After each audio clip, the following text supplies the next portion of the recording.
Yeah, I think I've told you this, but when we left the church in Gardendale 30 years ago, we've been there like 8 years, and it was a great church. And Yeah.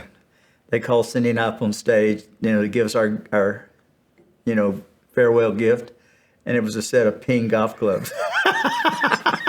So Cindy was. She hadn't forgotten that. She hadn't forgotten that since. Like they Well, gave it's great. you They gave- a set yeah. of golf clubs. Yeah. They gave me nothing. It's time alone for her, though. Yeah, so I've said go whatever the play church, golf and it's whatever time the church does for me when I finish here, it better not be golf clubs. I'll try to put a word in.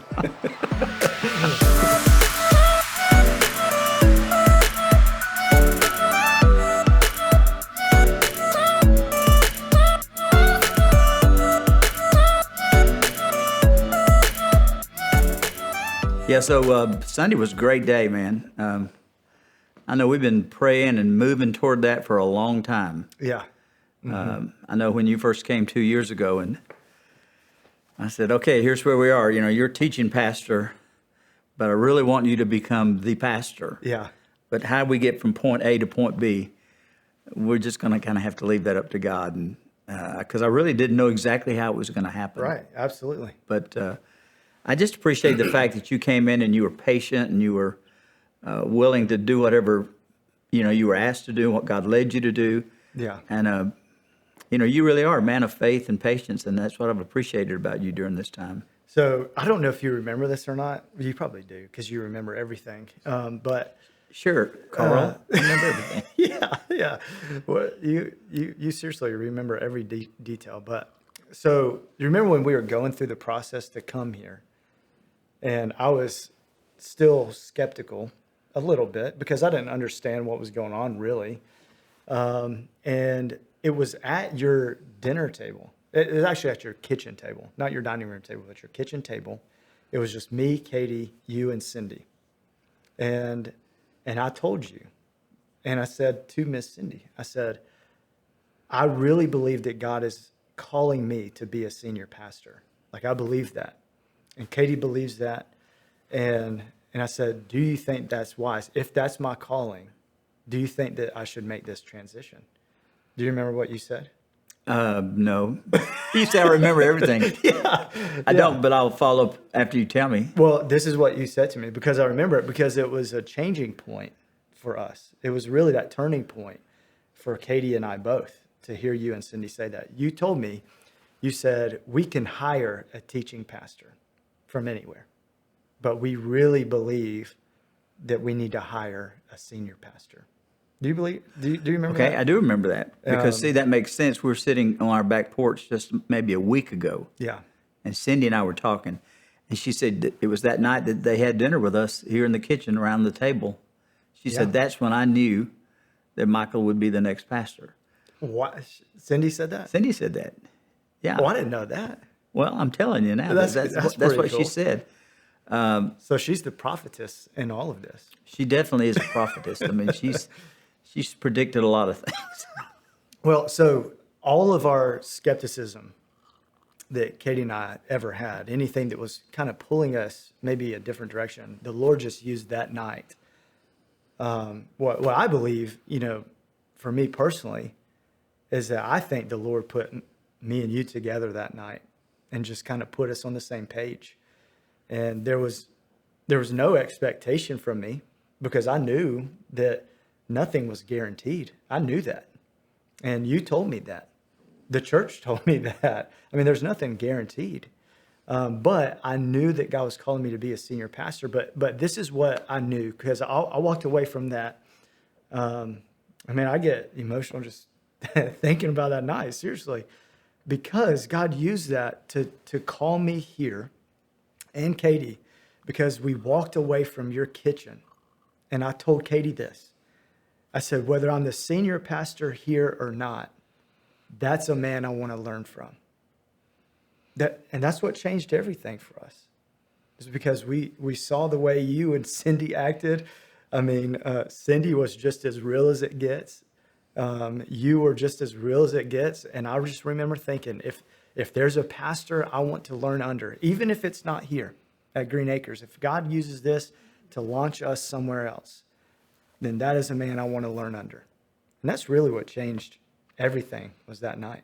Well, and I've said before, but I do appreciate your patience. And we did talk to some guys for the teaching pastor position. You know this. Yeah. Mm-hmm. And because we couldn't say, okay, we guarantee that when I retire, you'll be the pastor, because we weren't ready to say that. And so we actually had one guy just says, well, I'm sorry, I can't come without that promise that I'm going to be the pastor. Yeah.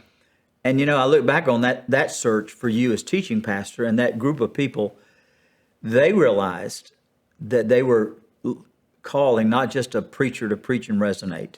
Right. They realized they called themselves a search committee of a generation. That's their language, not mine. Yeah. Because they believed that they weren't just searching for a pastor to preach and resonate, but the next senior pastor of the church. And the reason it was not guaranteed in the job description is, what if we had gotten someone that was not a Michael Gossett? What if we had gotten someone who came in and maybe they were a good preacher, but there were other areas of their lives that we just said, hey, that they're not a fit here. It's a good thing we didn't guarantee this. Right. But, for 2 years, that's all you've done, just be yourself and, been the kind of guy that the folks here love, and, you love the folks here. So, it's just worked out perfectly as far as I'm concerned. You've been on a 2-year job interview. Some have told me that, yeah. Before last Sunday, somebody asked me, said, are we going to vote on somebody without hearing him preach a trial sermon? I said, well, he's already preached 50 or 60 trial sermons. So I think it's a cool process, and it's unlike anything I've ever had in my life. And, I don't want you to stay here until you retire. That's the goal. So hopefully you won't ever have to go through the kind of the uncomfortable process of dealing with a pastor search committee, because it's a weird feeling. Well, our pastor search committee was uncomfortable enough. All right, I'm just kidding. They were great. So tell me this, because I don't think anybody really could have wrote down this plan the way that it really came about. Mm-hmm. I mean, maybe you are the hidden genius that's behind the curtain pulling all these strings, but I really feel like that you did just leave this up to the Lord. Walk us through that. I mean, is this how you envisioned everything working out? Well, not at the beginning. Right. Because at the beginning we had like several options, several pathways. And one pathway was, let's change the bylaws that say that we can move a current associate pastor into the role of pastor. And I thought, well, that's kind of a hassle to change bylaws. And then I thought, well, let's just create a position co-pastor, that for a while you and I would be co-pastor, but didn't feel good about that. And I can remember seeking the counsel of, some of the foreman chairman of the deacons. There's about 12 of those guys that I meet with every now and then when I really want to get some wisdom. And they basically just said, hey, let's just follow the bylaws. Just, sometime in the past, God gave this congregation the idea that this is how the church should operate. So let's trust them, and let's trust that the Lord was behind that. And so that was when a light clicked. And I think we talked about that. We did. When I said, okay, well, hey, let's just follow the bylaws and trust God to work through that process. Yeah. And then, of course, it was kind of a squirrely process to elect that, search committee the way the bylaws stipulated, with a secret ballot with 12 names, and you elect 6 with 2 alternates. If I had been writing the process, I wouldn't have done it that way, but I didn't write it. Yeah. But we trusted it. And then that group that became the pastor search committee, I mean, we couldn't have selected better, more godly people in the church. And then, I decided at that point that I'm not going to interfere. I'm not going to say, hey, Michael's the one, you better call Michael. I let them do their work. Yeah. And they interviewed so many of the staff and so many of the other leaders in the church. And the word I got, because I wasn't in those meetings, but Larry Dixon told me that just every single person said, Michael's the guy, Michael's the guy, Michael's the guy. And of course, when they interviewed me, I said, Michael's the guy. I said, I can't think of anybody anywhere that would be a better pastor for Green Acres than Michael. And so I really do see the hand of the Lord working through all that. It was not any kind of human manipulation, although there was maybe a temptation to try to take control and somehow manipulate the process, it was not manipulated. And Sunday night when we had the vote, boy, that was a cool experience. I mean, just the atmosphere in that room, Man. when we were worshiping, and then you and your family came in, that was just awesome. So I'm always going to remember that. Well, yeah, us too. I mean, that moment that you came and told us the news, that was a powerful moment for me and Katie, obviously. And, our oldest, Riley, she understood what was going on. So she was immediately excited. Yeah. And so, because she was thinking, well, am I going to have to move schools again? So no, just everybody calm down. But I tell you, your humility has been on display since day one, not just through the last few months, because like you said, it would be so easy. I mean, because it is a temptation for us to attempt to manipulate or to control things. And I promise you, I had my fair share of temptation to manipulate things and try to weave in and weave out. But I'll tell you, one of the things that I learned from you is what you told me about when you came here. You're sharing with me the horror stories of your transition and just really almost how demonic some of those things were that took place and how divisive it was in the church. And listen, this is the Lord's bride, and that should never take place, but it did. But you told me this. You said I had two options. I could speak out and defend myself on everything that people were saying and throwing against us, but then you were convicted one day, and that if the Lord is going to fight your battles, then that means that you can't. And so what switched for you? I mean, you've told that story before, but do you remember telling me that? Yeah, and I've told it before to different groups of people, but it was okay if people attacked me, but when they were attacking my wife and my daughters, just saying all these, just untrue but unkind things about them, that's when I really wanted to step in there and pull out the sword. But I was really reading that passage, where Jesus was in the garden and Simon Peter pulled out his sword. That's right. And Jesus said, hey, Simon, put up your sword. And this is my paraphrase. He says, I'm about to do something really big here, like redeem the world, and you're messing it up. You're making a bloody mess of it, so put your sword away. Mm-hmm. And so the Lord convicted me that, okay, I'll just put my sword away, because I think God is up to something bigger here. And so once I made that decision, then it was just from then on, just, okay, God, I'm going to trust you. And, and so that only was for about maybe 3 years. It was really bad here. Yeah. And so only 3 years. Only 3 years. And, I often say it takes a pastor about 3 years really to kind of earn sort of what I call leadership equity. And the good news is that, bad news is you're not going to have a honeymoon. Most new pastors have a honeymoon, but it's not all that much honey, sometimes. But you already, are known and loved in the church. So it's not like people in the church are saying, well, now we got to see what this Michael Gossett's up to. Yeah. They won't be saying that because they already know what you're up to. I mean, there's nothing, there's no hidden agenda. It's just they know you. So, and if God answered any prayer of mine, it was that the church would not go through a messy transition, because I know just from experience and watching other churches, and you do too, right? How at a transition time, that's the time the devil really tries to get in and divide the church. Yeah, and so. I don't think the devil's really happy right now. Yeah, which means we better watch out, because he's going to be after us, because we have avoided his trap so far. Absolutely. For me, I am absolutely excited about the future, and primarily, I really feel like because of your leadership and just what an incredible Church of Green Acres already is, I feel like you have really cheated the system, and you've put me all the way on third base. I mean, I feel like, because I didn't have to hit the ball, you already did. And, and that gives me a lot of excitement, and it gives me just this thrill of knowing that there's already such a foundation, because not every pastor gets that. Not every pastor gets to walk into a church that's healthy, that's unified, that's in a healthy financial situation, that's in a healthy spiritual situation.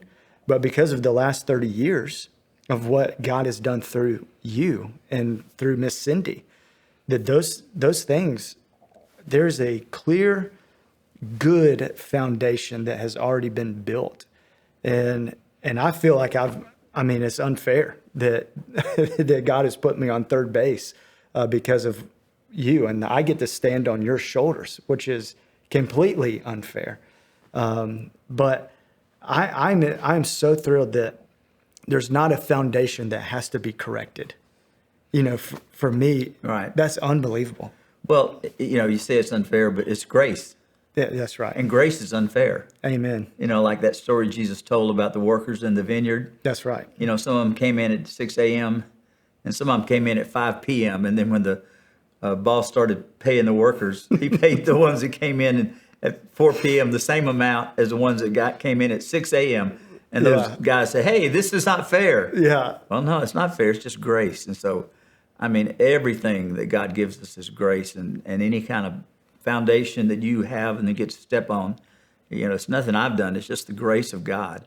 And it'd probably be a good time to talk a little bit about this, because you and I have talked about it, but I don't think the church has heard a lot about it. And it is the possibility that I will become pastor emeritus. Yeah. And at this point, that's really up to you. We have talked about it, but I didn't want to make that sort of a condition for people. I didn't want to say, okay, now if you call Michael, then I might be pastor emeritus. Right. Or I didn't want to say, if it's not Michael, I won't be pastor emeritus, which was the truth. But there is a possibility that you and Jeff can work out a plan for me to be pastor emeritus, even after I retire. And what that means is I'm just totally available, not to insert myself anywhere, but I'm available to help with any kind of pastoral care or any kind of advice that you might ever want. But I would never give unsolicited advice. I would never call you up and say, hey, Michael, I think you ought to do this. No. Well, the search committee, when I was going through the process, interviewing with the search committee, they asked me that question. They said, well, what do you think about Pastor David becoming pastor emeritus? Would you be for that or what? And I told them, I said, guys, whether we call Pastor David to be pastor emeritus, he's going to be pastor emeritus because he's been the pastor for 30 years. And so for all of the people who are in the church, that is their pastor. And so he's going to become pastor emeritus, whether we elect him to do so or not.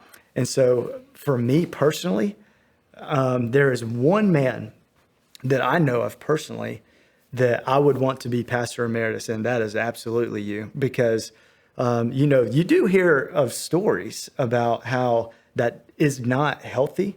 I would like to think that you and I have been on very healthy terms these past 2 years already.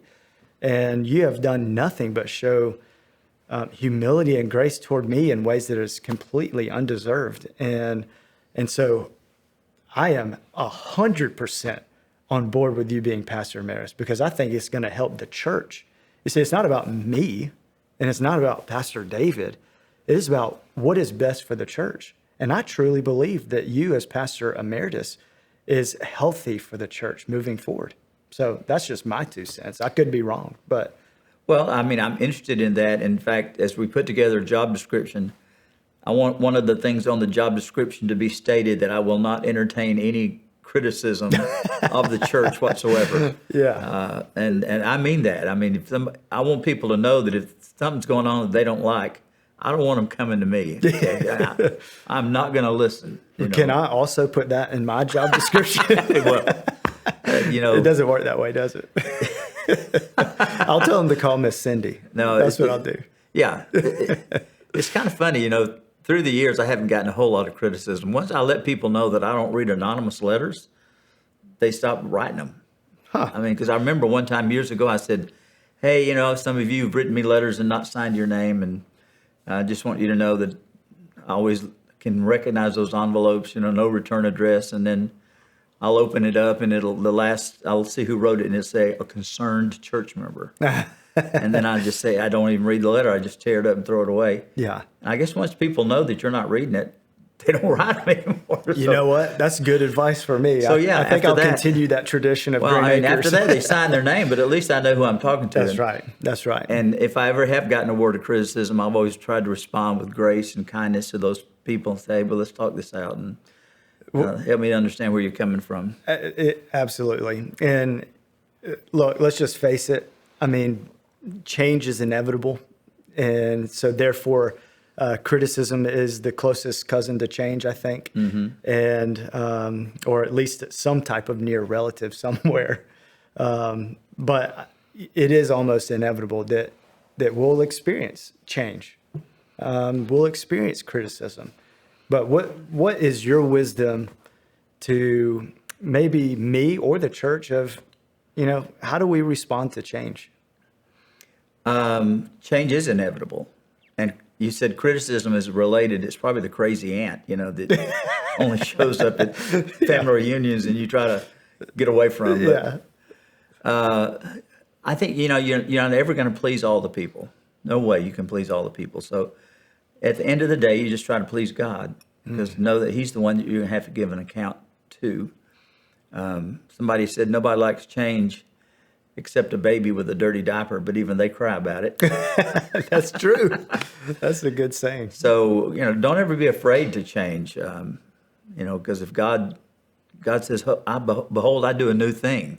I think the status quo is nothing to quo about. In other words, things are changing. The church is changing. And one of the greatest things about this whole transition is my heart has been burdened for your generation. I'm of the baby boomer generation, and we were the lump in the snake that went all the way down from the time we were baby boomers as high school that were full and colleges, and now the millennial generation is much larger than the baby boomers. Yeah.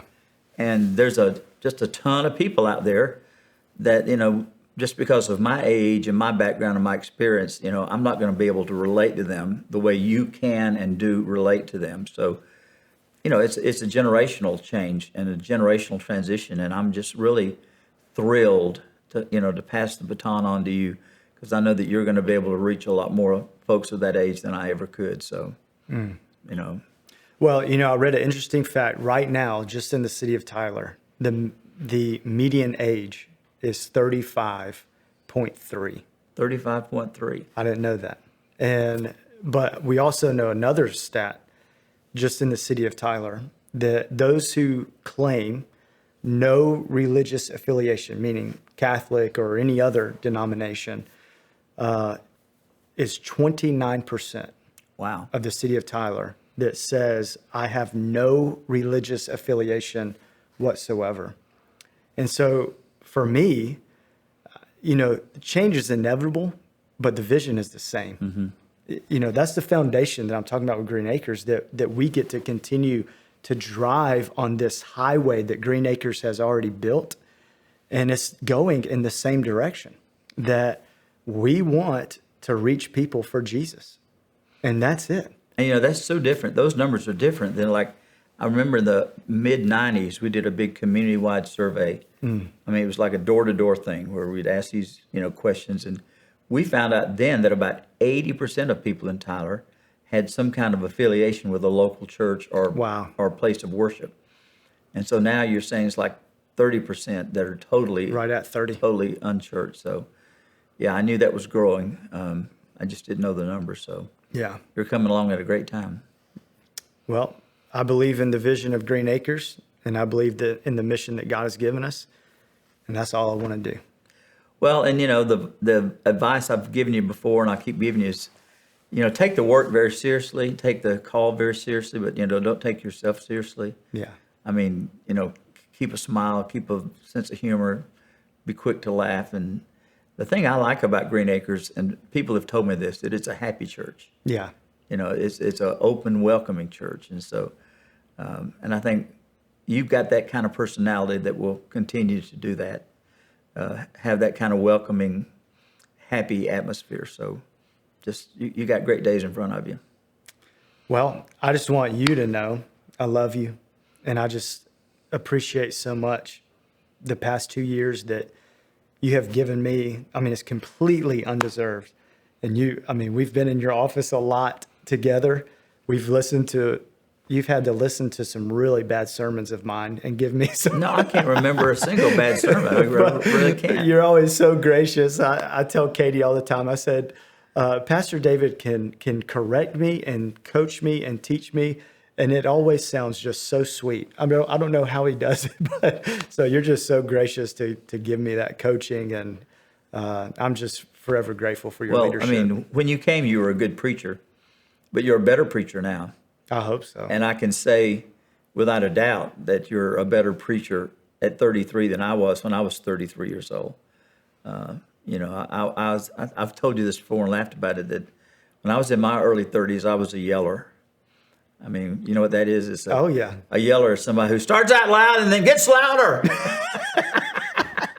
I would pound the pulpit. Yeah. I would literally pound the pulpit. I would love to see some of those videos. Well, hopefully they're none of them around anymore.